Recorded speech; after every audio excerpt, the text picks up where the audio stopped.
अबकी बार 400 पार असा युतीचा नारा असताना आता ठाण्यामध्ये लोकसभेसाठी कोणता चेहरा असावा त्यासाठी आता दोन नावं समोर येतात, ते म्हणजे माजी आमदार रवींद्र फाटक आणि नरेश म्हस्के। मात्र भाजपकडनं देखील संजू नाईक यांचं देखील नाव समोर येतं। मात्र सध्या जे नाव आघाडीवरती आहे ते म्हणजे रवींद्र फाटक, आपल्यासोबत जोडले गेले माजी आमदार रवींद्र फाटक आहे। सर, काय सांगाल, एकंदरीत तुमचं नाव आघाडीवरती दिसून येतं या ठिकाणी लोकसभा ठाणे लोकसभेसाठी आणि अनेक अनुभव तुम्हाला दांडगा आहे, त्यामुळे नक्कीच कार्यकर्त्यांची देखील इच्छा आहे, शिवसैनिकांची देखील इच्छा आहे की इकडं चेहरा जो आहे तो शिवसेनेचाच असावा। नाही, मला जी माहिती मिळाली आपल्या टीव्हीच्या माध्यमातूनच माहिती मिळते आहे की माझं नाव आघाडीवरती आहे। पण या ठाणे शहरामध्ये सन्माननीय महाराष्ट्राचे मुख्यमंत्री सन्माननीय शिंदेसाहेब जो निर्णय घेतील तो आम्हाला सर्व पदाधिकाऱ्यांना मान्य असेल।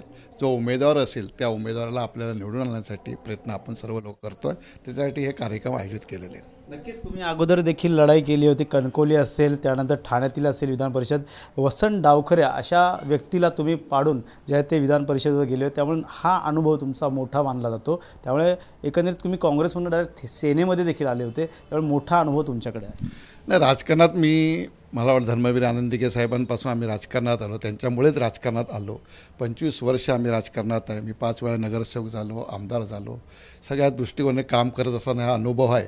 आणि सन्माननीय महाराष्ट्राचे मुख्यमंत्री शिंदेसाहेब यांच्या नेतृत्वाखाली आम्ही काम करत असताना त्यांच्या सहकारी त्यांच्या आशीर्वाद आमच्या पाठी आहेतच।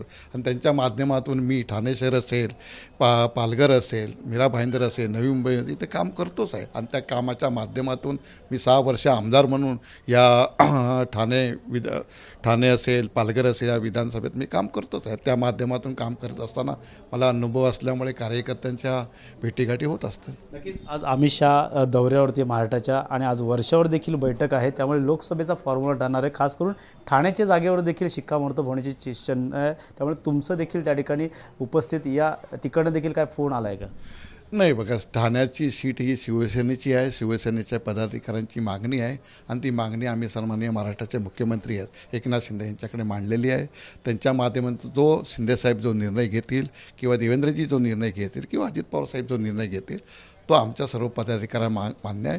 महायुतीचा जो उमेदवार असेल त्याला निवडून आणण्यासाठी आम्ही सर्व लोक प्रयत्न करणार। एकीकडे विद्यमान खासदार राजन विचारे यांनी देखील नाव जसं तुमचं चर्चेत झालं त्यांना तुम्हाला शुभेच्छा दिल्या। एक वेळचे तुम्ही खास शिष्य होते धर्मवीर आनंदीकेचे आणि आज कुठे तर राजकारणामध्ये आमने सामना पाहायला मिळणार आहे, कसं बघताय? राजन विचारे माझे आज पण मित्र आहेत असं नाही आहे, पण त्यांनी शुभेच्छा दिल्या असेल त्या टीव्हीच्या माध्यमातून बघितलं मी, तर असं का मला त्यांना पण माझ्या शुभेच्छा। मात्र जर तुम्हाला संधी दिली तर कशा प्रकारची तुमची घोडदौड असणार आहे मतदारसंघामध्ये? सन्माननीय महाराष्ट्राचे मुख्यमंत्री सन्माननीय एकनाथ शिंदे जो निर्णय देतील, जो उमेदवार देतील त्या उमेदवाराला महायुतीचा उमेदवार म्हणून आपल्याला निवडून आणण्यासाठी मला जेवढे प्रयत्न करायचे ते आम्ही करू। नक्कीच रवींद्र फाटक त्यांनी सांगितलं आहे, जर मुख्यमंत्र्यांनी जो निर्णय देतील त्या संदर्भात आम्ही प्रयत्न करू। कॅमेरामन नागनाथसह गणेश स्वरा, TV9 मराठी, ठाणे।